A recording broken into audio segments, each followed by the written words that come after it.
So in this one, I want to review and go over this game from last year, this strange comeback by Penn State against Michigan State. This was in week 13. Okay, they ended up winning 45-12. Penn State did. It was just before Penn State went into that Big Ten championship against Wisconsin. Okay, so they had Penn State as an 11-point favorite. Now, this was the time when McSorley was, he was bringing Penn State back into games. They were the team, when they got down, they would come back in the second half. They caught fire, and they were doing that pretty consistently on a regular basis. Okay, they would end up coming back on teams in the second half. Okay, and he was the main focus for their comebacks. Okay.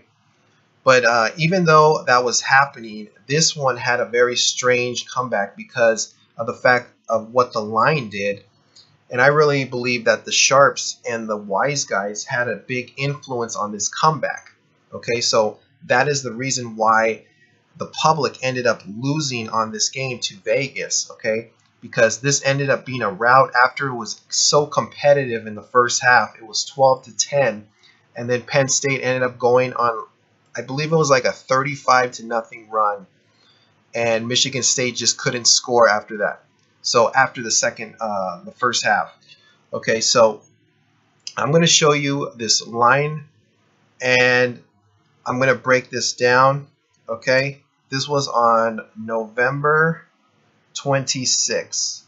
Okay, so you see here with this highlight, Penn State is highlighted, and they are 12.5-point favorites. Okay, 12.5-point favorites.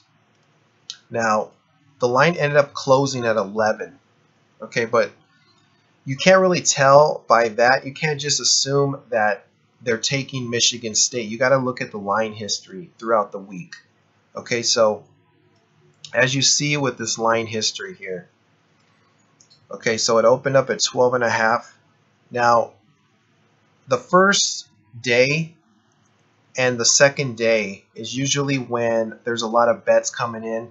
The line's going to have a lot of fluctuations, okay, because it's still early. There's people not getting involved yet. So it's very common to have a lot of line movement early in the week because there's not enough volume yet. Okay, so I wouldn't pay too much attention to early in the week. What you want to pay attention to is later in the week, close to game day. Okay, so if you notice, there's a lot of fluctuation early in the week. It went from 12.5, and then it moved to 13, back down to 12, and then it's at 11. Okay, so there's a lot of fluctuation, but what I'm trying to pinpoint is close to the start of the day, the start of the game. So we're here, right here on the 26th. Okay. Now, if you look at the 26th, the morning, okay, right here, let's see. Okay, so right here, 12 a.m., okay, it's at 11 at that point. Okay, the opener was 12.5, so that's all the fluctuation from the previous 5 days. Now we come to game day. Okay, so it's stuck at 11. Now, early in the morning at 12 a.m., it's still at 11. And then if you notice, at 9 a.m., okay, once it hits 9:30, it jumps to 13. Okay, so within less than 2 hours, it jumped a full 2 points from 11 to 13. Okay, so that tells you right there, if the Las Vegas casinos move a game when you had 5 days to bet on it, and they move a game 2 points on the last day, that tells you that there's a lot of money coming in on that side. Okay, because they're not going to move a line for no reason after it's built up from 5 days ago. Okay, so it's at 13 here. At 9:30 a.m., within 2 hours, it was at 11, and it moved to 13. Okay, So again, it moved down. That's an adjustment. Then it moved back to 13. So they hit it again. Then it went back to 13 after the readjustment. It went back here to 13 at 9:30. So that tells me that there's a lot of bettors, sharp bettors, wise guys hitting that number. Okay, that's why they're moving it to 13, and then the books readjust down to 12.5. So just because the line moves down, back down to 12.5, that doesn't mean that someone's hitting the other side. Okay, it already had that big jump. So all the books are just doing is readjusting the line. Okay, so now it's at 12.5.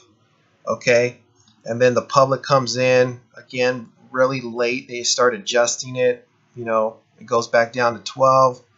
Then it's at 11.5 again. This is when the value, you hit the value here. Once it went back down, that's when you want to take Penn State at 11.5 because the public was already settled on Michigan State. And just to confirm that, you look at this percentage here.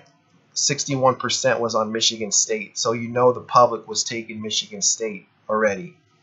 So as soon as that line started going back down to 11.5, that's your opportunity to get the value and take Penn State right here at this low percentage, because you know the wise guys already hit it when it went to 13, and you had an opportunity to bet this at 11.5, you know, close to what the opener was, and get the value on Penn State.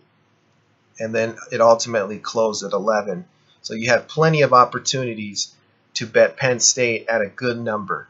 Okay, and if you see the result here on this game, let's see, at right here, it was 12-10 going into halftime. Penn State ended up going on a 35-0 run. This is very, very rare, and this did not happen just because of some adjustments that Penn State did in the first half, because this game was very competitive. This game had some influence on it by the sharps and the wise guys. So that's basically how you do it. You just got to break down, take your time, and just study these games.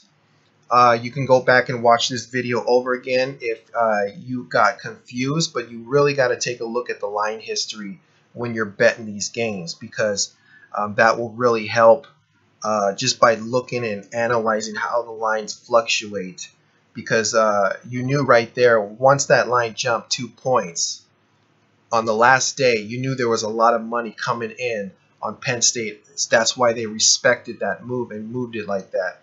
And then you confirm it right here with this percentage, 61% on Michigan State. So you know that the sharps were betting on Penn State. There was a lot of smart money, what they like to call it, on Penn State. So that's how you read lines. And this is just one example, and I'll be back with some more examples. So thanks for sharing my videos. Comment, rate, and subscribe, and I'll see you then.